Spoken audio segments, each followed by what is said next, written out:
Facebook will let us know if they need us.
It's in the pre-show, so it's just about to. Start at 9.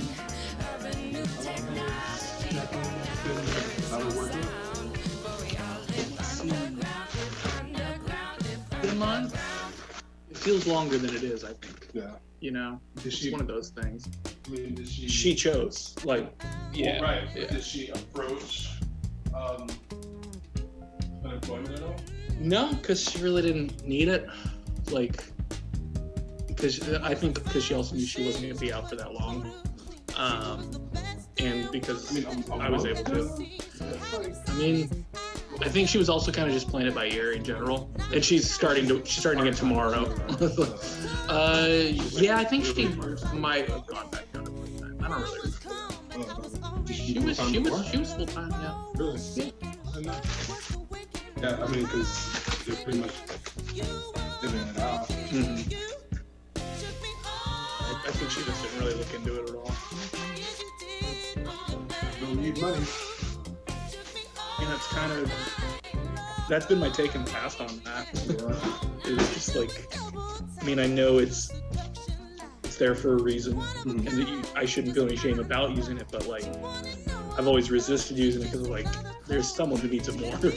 Like, right. Well, I mean, you're paying exactly, and I know, yeah, but you're entitled to it. Exactly, yeah.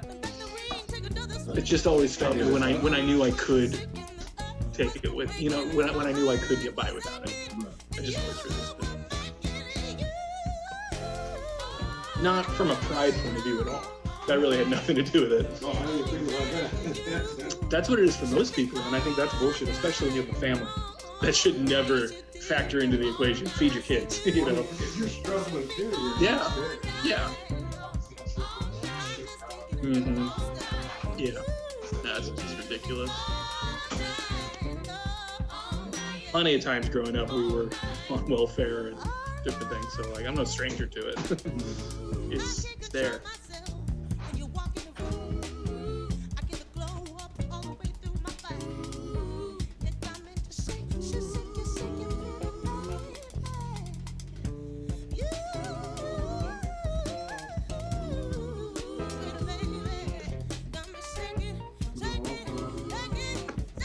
Me and Steve Ferris. Sorry, I was explaining the lineup to Willie. He's in the kitchen. I only acknowledge that because suddenly Steven got wide-eyed. Or maybe that was just his face. Might have just been his face. Willie who? Willie Travis. He's my roommate. Oh, cool. Hey, Steven. Hey, Willie. He said, hey. No, Willie Travis. Country music extraordinaire.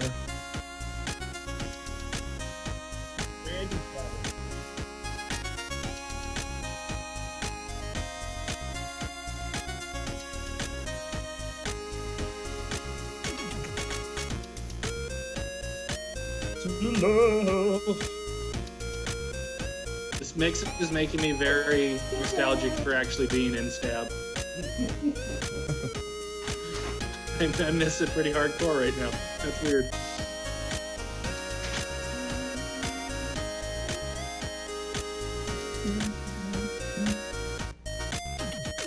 Come on, 4-part harmony.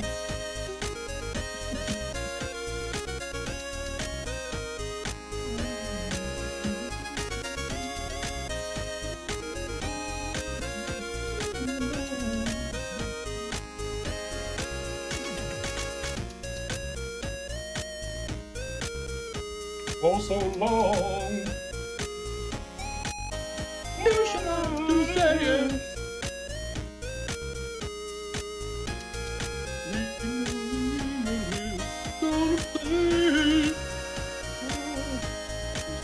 Tell you how I'm feeling.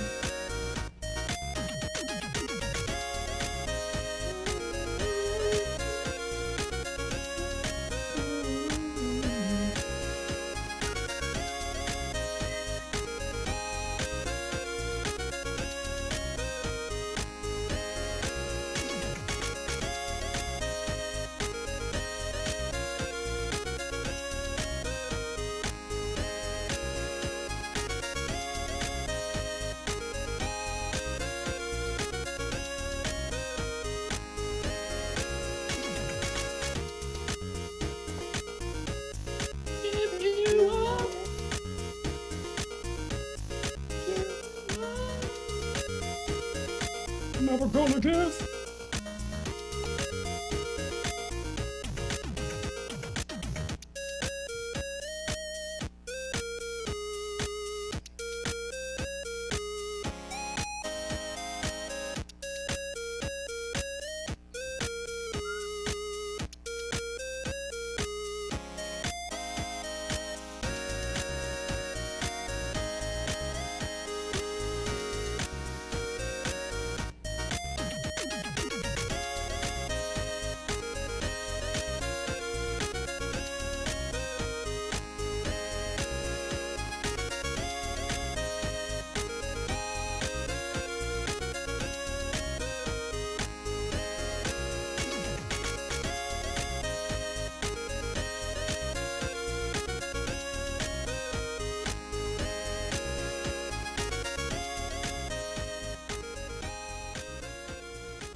Never gonna understand. Last night he said, ooh, baby, I feel so down. And hello, everybody on Facebook, Twitch, and YouTube. Thank you guys for tuning in to Stab. It is 9 o'clock on a Friday night, Pacific Standard Time on the West Coast. A little bit inland, but thank you guys for tuning in to Stab. We have a great show tonight. We've got Cory Barringer, we got Steve Ferris right there, and we have Jesse Jones who just sat down. He's zipping up his zipper. We're all good. I think we're all dressed and ready for the event, which is to come. How's everyone doing? Doing great. I'm doing Yeah. pretty good. All right. Good. Well, we're gonna jump right into it here. How's everything on your end, Jesse? The fuck was that? Hello. What was that? Oh. Ah. That is not what It that sounded sounded like. No. I was like, how you doing, Jesse? Ah! Yeah. Sounded like Steven had a guest. I'll have what he's having. It sounded like my toilet paper video. Oh. Why am I laughing? Uh, All right, well, everyone, thanks for tuning in to Stab. I hear some background noise in someone's house apartment? No, I think that might be over there. I'll turn that down. Yeah, I hear like wah, wah, wah, wah, wah, wah. Charlie Brown's parents are lurking about. That's good. Anyway, yeah, we'll keep vamping. You guys, thank you for tuning in to the Stab. We're gonna go ahead and get things started. Let's do it.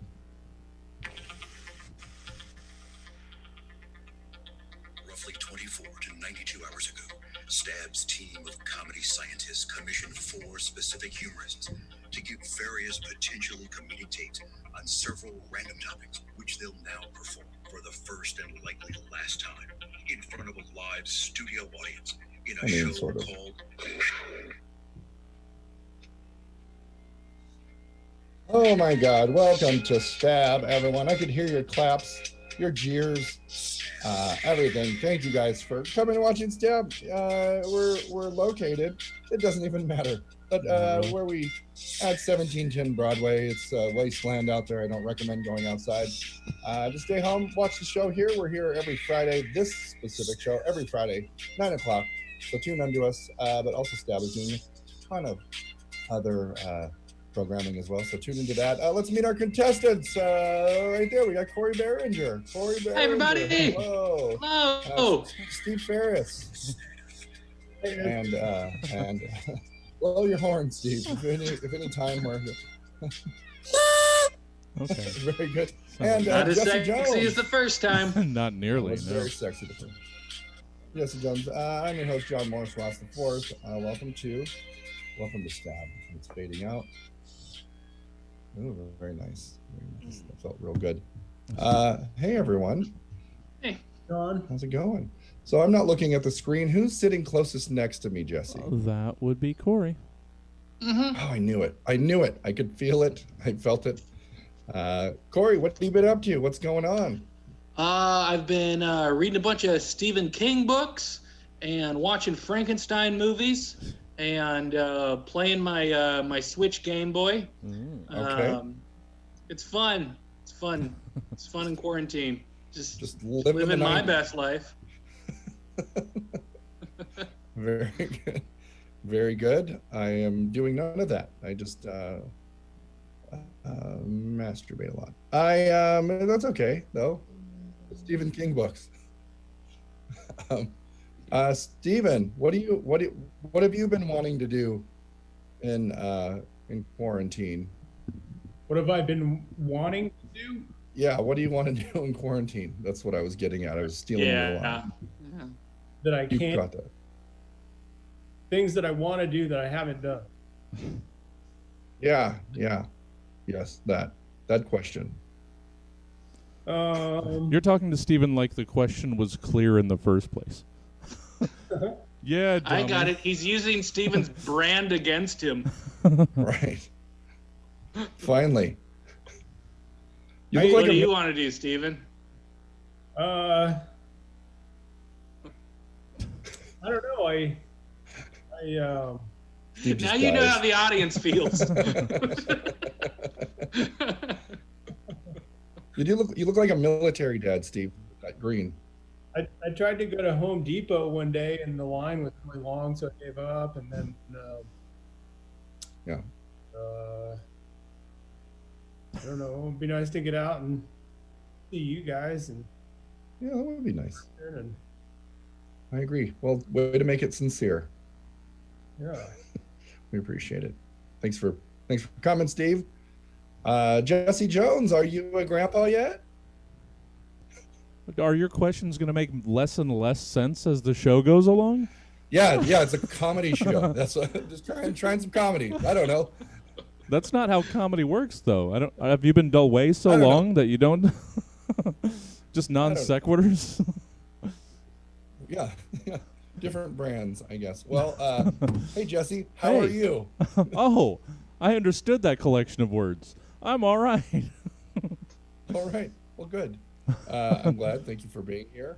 Thank you all the time. Thank you for always being there. Ah, I mean that in more ways than one. what else would I do? Anyway, I don't know. You never know. Anyway, see, I got nothing. Okay, we're just gonna start the show because I'm tired of this part of it. You know. Fair. Let's play Stab.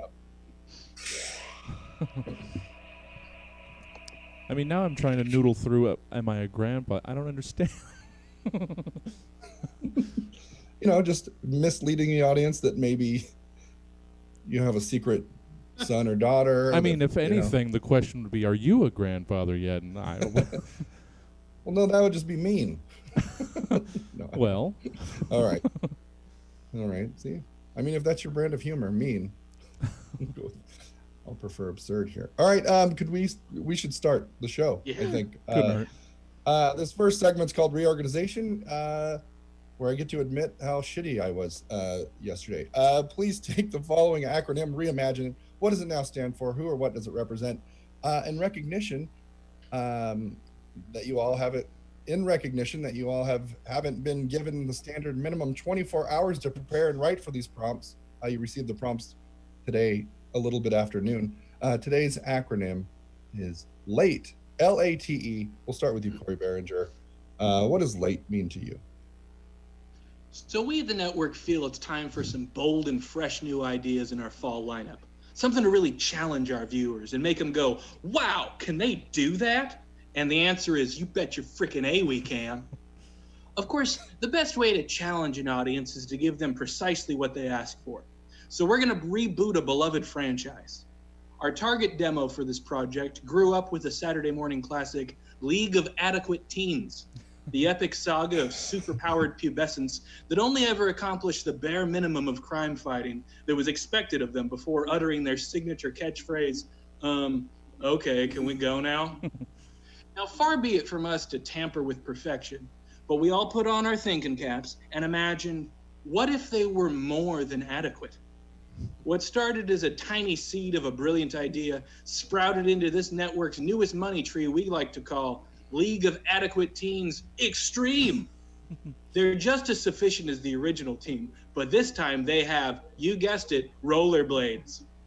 I know I could stop right there because wow, but I won't since I didn't even get to the best part yet. We made one of them gay, and her parents are like totally fine with it. It's groundbreaking stuff.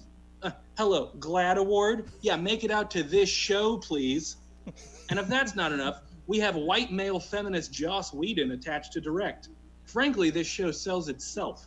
Unfortunately, it does not buy itself, but that's where you come in. Please buy this show. Thank you. Very good, Cory Barringer. Stephen Ferris, what does late mean to you? Okay, well, to me, late means this thing called the Los Angeles Transit Entertainment. Okay.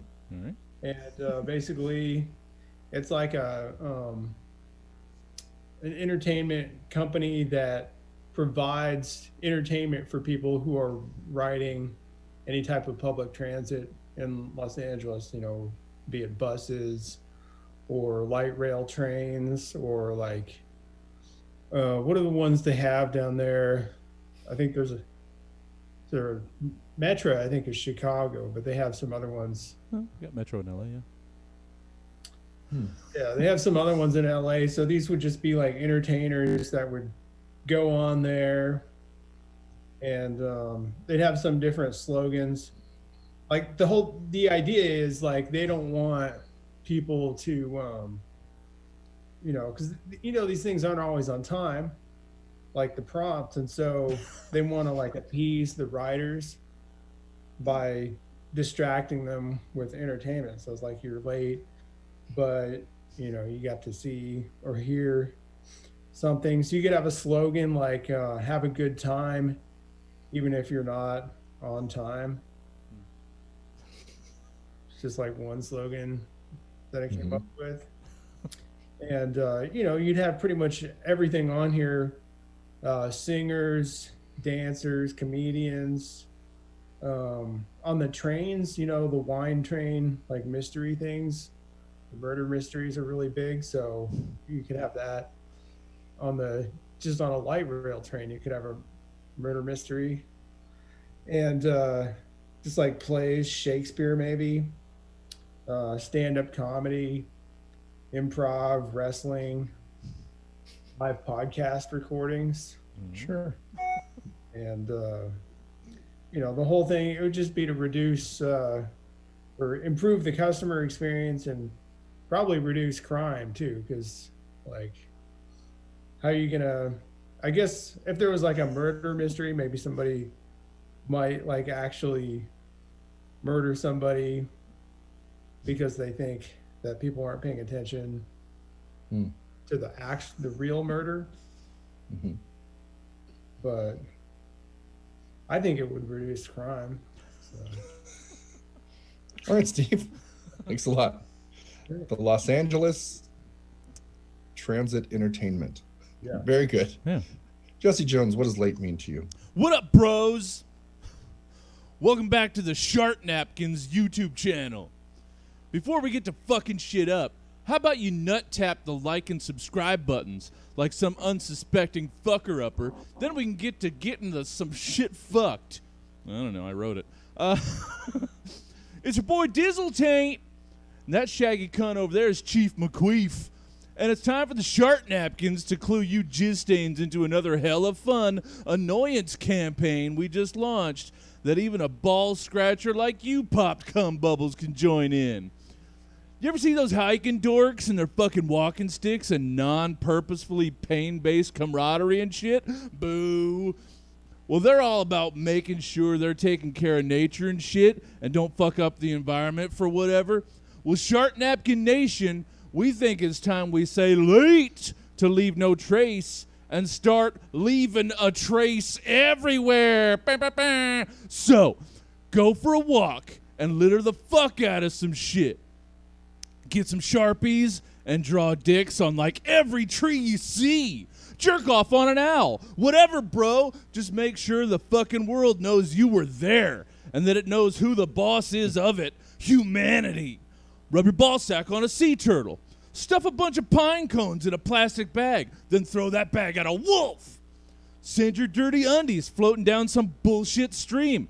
One at a time, each in its own fucking styrofoam to-go box speedboats. Dutch oven a gopher hole. Whatever your fucking heart desires. And however you're going to let the planet know that you existed, bro. So send us links to your videos of you chucking empty buzz balls at an otter or shitting in a pizza box and throwing it at nature. Whatever, bro. We'll feature it in our next Shart Napkins Idiot Fuck Nuts fan salute and send you a pickle jar full of Chief McQueef's farts. So don't forget to leave a trace everywhere, and we'll smear you later, Shart Napkins. Very good. Oh, that was reorganization. And that brings us to our next segment. The topical haiku challenge. Everyone on stage, please have composed 3 haiku in regard to the following topical headline, really. Headline. Police say, man agreed to pay prostitute with a hamburger. We'll start with you, Cory. Let's hear your first of 3 haiku. Libertarian. Free market economy. Supply and demand. Very good. Steve. Okay. Hamburger for her, prostitute service for him. It was a fair trade. Jesse Jones, your first of 3 haiku. First is titled The Transaction. I leave the drive-thru. Flash her what's in the bag. Then, Jesus Christ. If we could turn that way down. That is way too loud. Okay, I'm holding it as far away from the mic as I can. Hold on. It just blasted me in the middle of the goddamn. It was quiet, and then all of a sudden it was not. Start over. All right, first one again. The transaction. I leave the drive-thru. Flasher, what's in the bag? Then I quarter pounder. There we go. Now we hear it. Cory, you're second. Slightly off topic, but what I want to know is what kind of burger?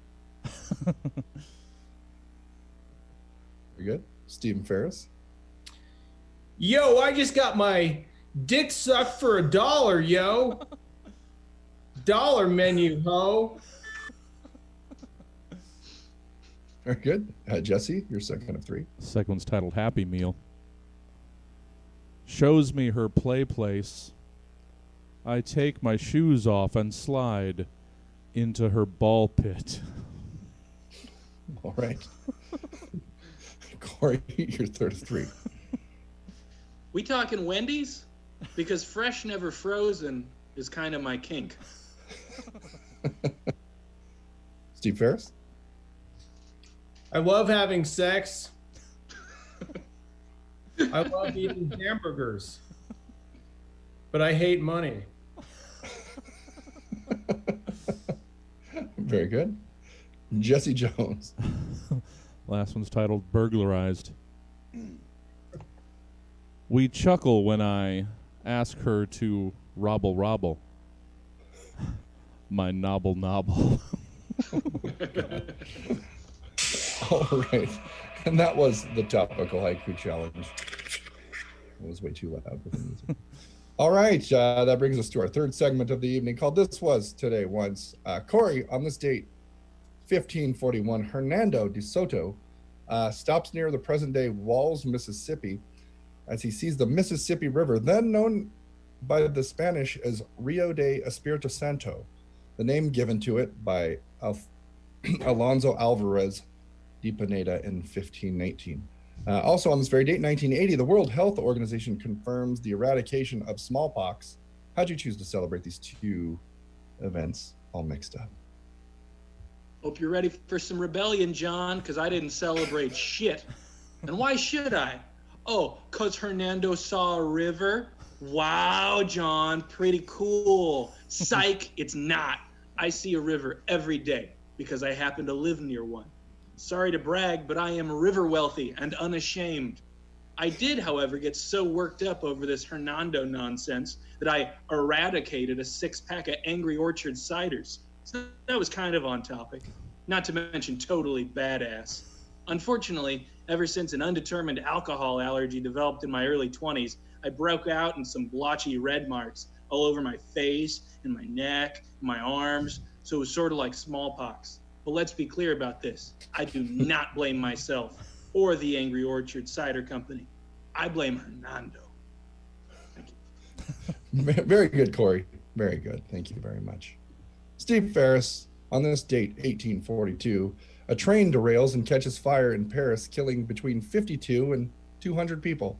Also on this very date, 2011, a near riot breaks out at the Beijing Apple store as the Apple iPad 2 goes on sale in the People's Republic of China. How did you choose to celebrate the aforementioned events in tandem? Okay, well, I thought a lot about the dead. I loaded up an app on my iPad that lets you light candles.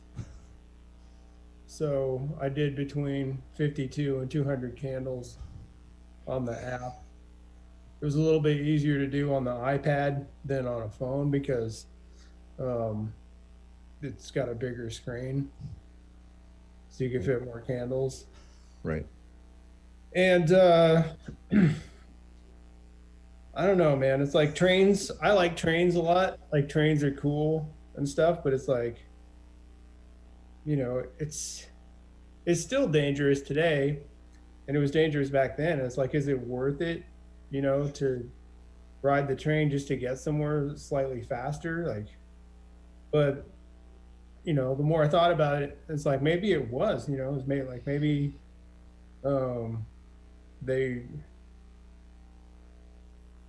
you know, they could get to a resource or something on the train that would keep them from dying. So it's like they would have died anyway, but at least on the train they had a chance. Maybe. Right. What I was thinking with that. And and to tie it in, I don't know, like, I guess, yeah, I don't know if the first iPad came out in China or not. And then, like, maybe the 2 was the first one they got. Maybe that's why they were, like, so crazy. But then also I was thinking, like, we know somebody from China whose name is 2. And, like, if that's a common name over there, then maybe, like, people were like, oh, the iPad 2, like, this one is for me. Right. And so, like, maybe the whole riot was just like all like Chinese people named 2 who thought it was meant for them, and but they were just confused, or maybe they weren't confused. It was just like they knew that it wasn't designed for them, but they liked how the 2 sounded like their name, and so they wanted it. Right. I I feel like I should cut this off. Right. Go ahead, Steve. It doesn't get any more racist than that. All right. Then I was thinking about how we've had like some more recent train accidents where the engineers of the trains were actually using, I don't know if they were using iPad 2s, but I don't know. I was just trying to tie it together like one other way. Sure. That makes sense. Yeah. That you try to do that. Yeah. Yeah. So that was pretty much the extent of my celebrations. Very good, Steve. Thank you very much. Sure. Moving on to Jesse Jones. Jesse, on this date, 1886, pharmacist John Pemberton first sells the carbonated beverage named Coca-Cola as a patent medicine. Also on this very date, 1993, 16-year-old Karan Thomas disguises himself as a motorman and takes a New York City subway train and 2,000 passengers on a 3-hour ride. How'd you choose to celebrate the aforementioned events in tandem? Well, sometimes you gotta fake it before you make it. You've heard that. And it applies as much to cocaine-laced fizzy drinks as it does to underage train conducting. It all boils down to confidence. If you're going to sell someone a nose candy soda and call it medicinal, you got to have a certain level of confidence. If you're going to just strut into the, let's call it, cockpit of a subterranean people mover, you can't wait to just let life approve of your decision. Sometimes you have to just take thousands of people's lives in your own hands and tell common sense to catch up with you at the next stop. Today I screamed into an empty soda can. All of the most extreme buzzwords my youth of watching MTV poured into my subconscious. Chased it with some carbonated tap water from my soda stream. Wished it electro buzz shockberry flavor. And bit the fucking can closed. Then I climbed into a light rail train and just knocked on the door of the little conductor booth repeatedly, telling the unhappy trolley bus driver inside that I wanted to do some rails. I didn't realize until after I'd screamed it at the door 5 or 6 times how I'd accidentally connected the dots between Coke and train travel, but you can bet your elbow wrinkles that after I noticed my hella sick accidental play on words, I high-fived myself so hard that I finally understood why I just randomly heard a clap of thunder on that clear blue sky day in my math class back in the 6th grade. It was because that specific self-high-five actually traveled back through time to give 13-year-old me a future thumbs up. Anyway, turns out the RT cops really frown upon anyone other than licensed choo-choo drivers demanding to do rails on the train, so I just went back home and checked develop another impossible beverage off my dream journal to do it to do it to it listogram. I knew I was never going to get that right.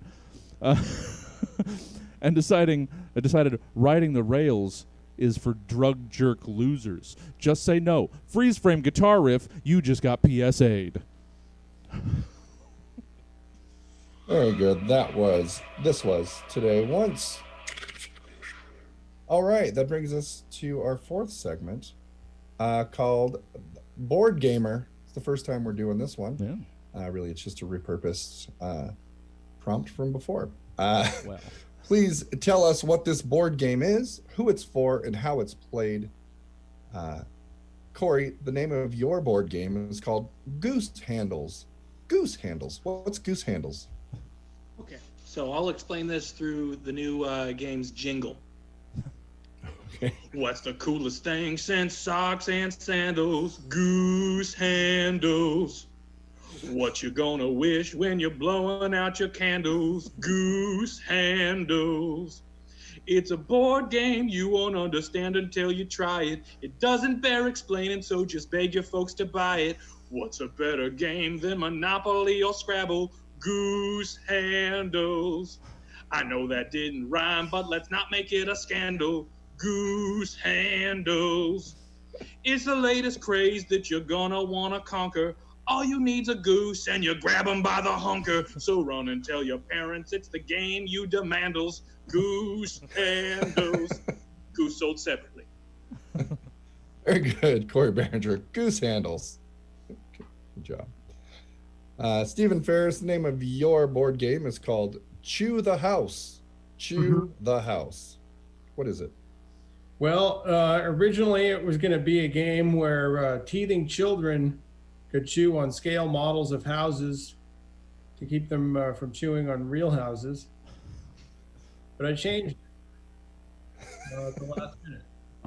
It's now a board game, just a regular square board game on, some kind of cardboard or something like that. And you get everybody gets a piece, a character to move spaces on the board game. And those pieces are different colored plastic bottle caps, like from a soda, like a Coke or 7-Up or Pepsi or something like that. And the places on the board are different brands of chewing tobacco. And it comes with empty Coke and 7-Up and Pepsi bottles the game is intended for people who chew tobacco, and they spit into the bottles. And then, there's a dice that you roll and you move places on the board. But some of the spaces on the board are actually a house symbol. So it's not a brand of chewing tobacco, it's just a house. And, so it also comes with chewing tobacco from all these different brands. If you land on one of the brands, then you're going to chew the tobacco from that brand until your next turn. If you land on the house, that means that you take all of the spit in the bottles and you pour those into a thing in the middle called the house. And then you have to chew that. Mm-hmm. Mm. So Very good. Chew the House. Yeah. Very good, Steve. Jesse Jones, the name of your board game is called Damp Vanish Cactus. Damp Vanish Cactus. Yeah. Damp Vanish Cactus was a popular board game in the early 1850s, developed by pioneers traversing the American West on their way to making new lives for themselves in the gold-dripping shores of the Pacific. First board games, or the first game boards, included crudely lined paths winding across the Midwest territories. Player tokens were mostly different types of rocks found along the way. And gameplay included several hand-scribbled event cards outlining some pretty racially insensitive negative and positive interactions with various indigenous tribes along the way. Concept was pretty simplistic and involved players trying to destroy all the cactus, blocking their paths, and preventing them from reaching California. The only real gameplay mechanic was derived from the people's misunderstanding of what cacti were and their mistaken assumption that a plant that grows where there isn't water must die if you get it wet. So you spend most of the game collecting water tokens to use on cactus to get them wet and make them shrivel up and disappear. It's just the description of the game. Interesting fun fact, damp Vanish Cactus eventually morphed over the years into what we now know as Hungry Hungry Hippos. Very good. Very good. That was Board Gamer. And I want a Goose Handles. There's it. This last segment is called Movie Makeup. Gentlemen, please have composed a synopsis based on the following made-up movie titles. Cory, the name of your movie is called Uptight Volcano. Go ahead and tell me. He's a volcano that's stuck in his ways. She's an earthquake that loves to shake things up. They aren't compatible or sentient. It'll never work. Or could it? Uptight Volcano is a breathtaking marriage of the romantic comedy genre and stock footage of natural disasters, specifically volcanoes and earthquakes. This summer, see the film critics call a confusing premise that never becomes clear. And why was this a live-action feature? It should have been an animated short, right? Featuring the voice of Jennifer Aniston as the earthquake and the guy from the British Office as the volcano, with a special appearance by Queen Latifah as the devil. Rated R for graphic nudity. Very good, Cory. Queen Latifah's the devil. All right. All right. Stephen, the name of your movie is called Big Cattle Letters. Big Cattle Letters. Mm-hmm. So this is a kind of a investigative thriller, kind of like All the President's Men. We have like two investigators or journalists who stumble across this trove of old letters going way, way back to the beginning of the meat industry in America. And, you know, they think they found something that will reveal, you know, all these conspiracies and things like that of the meat industry trying to build itself up and become this, you know, giant thing that we have today.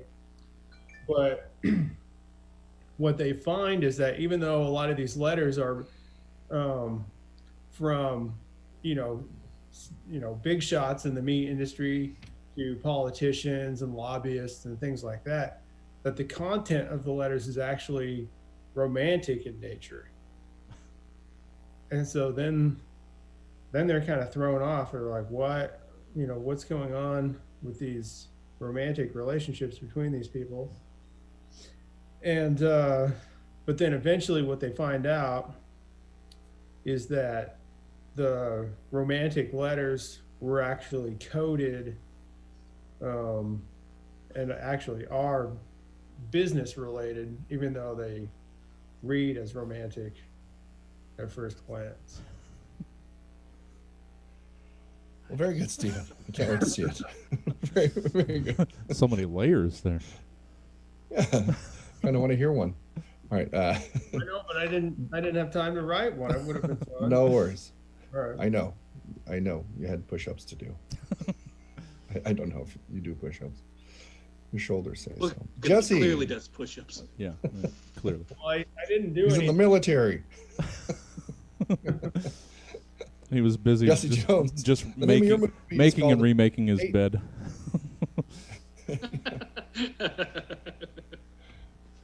Jesse, the name of your movie is called Hate Cherries. Hate Cherries. Hate cherries. Mm-hmm. There are few things out there which love unconditionally, which see nothing but the best in everything and everyone around them. They are pure, good, and wholesome. And we're here to fuck up their worldviews forever. Hey, Spooge Crust, it's the Dizzle Taint and Chief McQueef again, and welcome back to the Shart Napkin Dynasty. before we get to ruining something beautiful to fill the emptiness inside which we can't explain, drop your sacks on those like and subscribe buttons and send us the fucking tribute pics. It's the only way I can nut anymore. Last week we sent out the Hate Cherries challenge, and you fucking animals answered the call with a level of psychotic, reckless, blind devotion that makes me wish I could still legally fart a blue raz blaster sweet tart cloud of jewel smoke into a preschool in all y'all's fucking honor. For those of you short snail trails who missed it, the Hate Cherries challenge was simple as fuck. Go out and find something pure, innocent, and truly good and teach it how to hate something for the first time. And you whippet crazed maniacs pop some serious hate cherries this week. I just wish my dad would look me in the eye. Some heartless piece of shit told a tree full of butterflies about the international soccer wage gap. Couple hotel mattress stains shouted poorly thought out conspiracy theories into the face of a newborn puppy. And one shot glass full of diarrhea went out and explained the perversion of representative government to a plate full of fettuccine Alfredo. These heartless fucks really pop some hate cherries. So keep up the absolutely loathsome work, you gunk-pumping sociopaths. And we'll keep monetizing our attempt to prove the universe wrong, and that we will be remembered, and that any of this will have mattered. So fuck off till next time from Shart Napkins. Yes, Chief McQueef and I named this group after the very instant the male role models in our lives lost their last shred of respect for us. You're our family now. Shart Napkins! Well, everyone, Stab is over. One more time for all their contestants tonight. Cory Barringer. Thank you. Yes. I like how I pause as if audience member. I'm applauding. Steve Ferris. And Jesse Jones. If you'd like to hear more Stabs, go to one of our many online outlets. Go to Spotify. Go to YouTube. Go to Twitch. Go wherever you want. And you just call out Stab's name. We'll show up. I'm your host, John Morris Ross IV. Thank you very much. Woo. Yeah. Good stuff, everybody. Fun show. Good stuff. Yeah. Anyway, I'll talk to you guys later. Okay. Bye. I'm sorry. Have a good night, guys. I don't know why it got so loud in the middle of it. It just I was holding it like literally this far away. No, it happens still when Zoom just catches any audio. It'll just this needs to be loud now. Yeah. So Yeah. that's all right. It's one of many pitfalls of not being in the same room with people. That and the missing physical connection and the in-person camaraderie. No, it was fun. Together apart. Yeah. What else is going on, Jesse? What do we got up the next couple days? Well, we're keeping it pretty low key after last week's fucking insanity. So we just went with a pretty just normal base schedule. So just us tonight, and then tomorrow, Fill My Heart at 5, and then Suzette Vanetti show Sunday at 7. We might be doing the Humble Bumble with Alyssa Cowan again Sunday as well, possibly, and then the regular rotation Monday, Happy Time Arcade, and Tuesday Plan B, and then back to Wednesday. Inside the Box. Inside the Box and social distancing. We're going to start adding some more stuff back to the rotation. I thought I'd take a mental health week. Good call. Good, yeah. But it was it's still a lot of fun stuff. Looking forward to the Phil guys tomorrow. Thank all of you guys for sort of popping in here a little last minute. I just sort of I looked up Tuesday and realized, oh shit, I didn't book anybody for this week. No. Gave me a good reason to do anything remotely creative. Yeah. So. That's what I'm trying. I appreciate it. I looked up last night and thought it was Wednesday. Sure. And then, it's Thursday. And okay, so I apologize for getting really late prompts this week. So, but great job, everyone, on less than 12 hours of prep time. This was like 9. Yeah, 8 hours. Yeah, okay. That's all right. That's about as right. much time as we usually. That's when I usually start anyway. Right. See. All right. Well, cool. I Right. should let all of you guys go, and it's warm in here, and I'm glad, like, we're, I mean, I'm not glad we're ever not open, but I don't mind, I don't mind burning a 97-degree day when people can't be here, so, True. yeah, start ticking those off. All right. Well, All thanks, right. thanks everybody Have for a great night, guys. watching, and check us out tomorrow. I'm going to awkwardly go over here and turn on the music, and, oh, there goes one of them, Oh, just bye, messing up the Steve. boxes. Or no, bye, Cory. He didn't take his shirt off. What the hell? Or usually take his shirt off? He does. It's Oh. his signature. Oh. All right.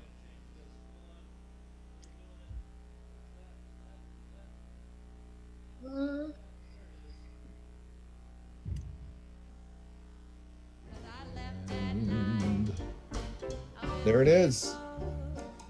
Have a good night, everybody. Okay. Bye. Bye. Bye. Spaceships, they won't understand. On top of this, I ain't ever gonna understand that. Last night, he said, ooh, baby, I feel so down. It turns me on when I feel left out. So I turned around. Oh, baby, don't care no more. 'Cause I know this for sure. I'm walking out that door. Oh.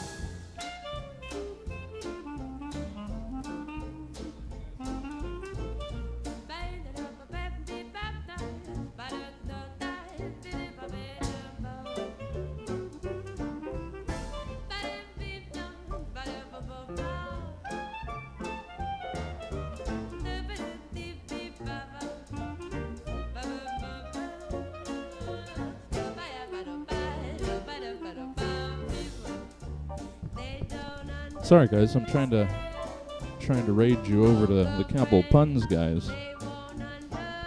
Got to restart the thing. So if you're still around, thanks for sticking around.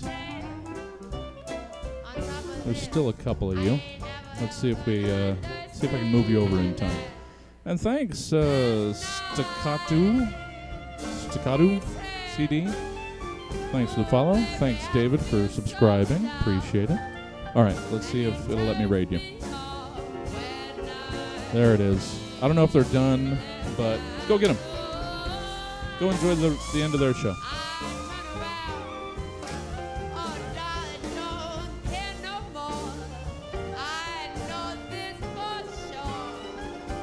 Thanks for watching, everybody.